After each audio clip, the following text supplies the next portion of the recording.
छत्रपती शिवाजी महाराज यांच्या जयंतीच्या निमित्ताने तुम्हाला सर्वांना हार्दिक शुभेच्छा।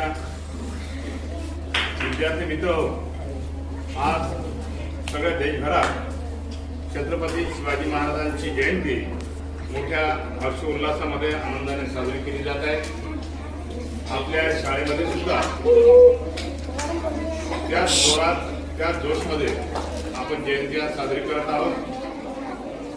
असं म्हणतात, जो इतिहास विसरला तो इतिहास घडू शकत नाही। आणि मित्र, हे खरं आहे की जे इतिहास विसरतात त्यांचा भूगोल बिघडतो, त्यांचं भविष्य बिघडतं। आणि म्हणून इतिहासाची नीट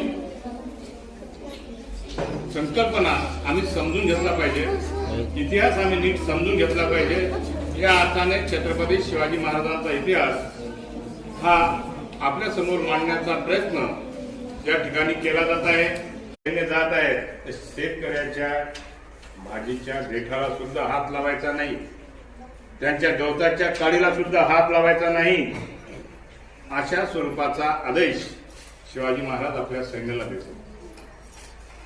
आता हल्लीच्या काळामध्ये अशा कुठल्या प्रकारचं चित्र आपल्याला पाहायला मिळत नाही, परंतु शिवाजी महाराजांनी जो आदर्श आम्हाला त्या काळामध्ये घडून दिलेला तो आदर्श असा आहे की शेतकऱ्याच्या भाजीच्या देठालाही हात लावायचा नाही, त्याच्या गवताच्या काडीलाही हात लावायचा नाही, शेतकरी सुखी राहायला पाहिजे।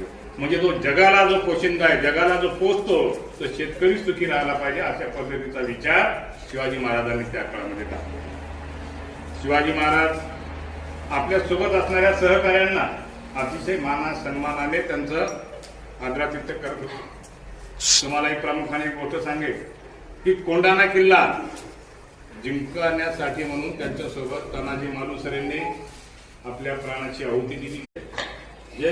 जो इतिहास आम्हाला कोणी सांगत नाही, जो इतिहास आम्हाला माहित नाही, आम्ही जो इतिहास समजून घेण्याच्या भानगडीत पडत नाही, फक्त जिंदाबाद मुर्दाबाद हुर्रहुर पंढरपूर अशा पद्धतीचं आमचं वागणं नसलं तर आमचं नातं काय, शिवाजी महाराजांसोबत आमचं नातं काय, बाबासाहेब आंबेडकरांसोबत आमचं नातं काय, याचा अर्थ आम्हाला कळायला पाहिजे। आणि म्हणून कोदेगिरी या ठिकाणी जेव्हा त्या जंगलामध्ये वाघ आला आणि तो वाघ प्रामुख्याने त्या परिसरामध्ये असलेले जंगलामध्ये आमचे आदिवासी लोक कोण राहत होते, आदिवासी लोक, आणि तो वाघ आमच्या आदिवासी लोकांवरच प्रामुख्याने हल्ला करत होता, मारून टाकत होता।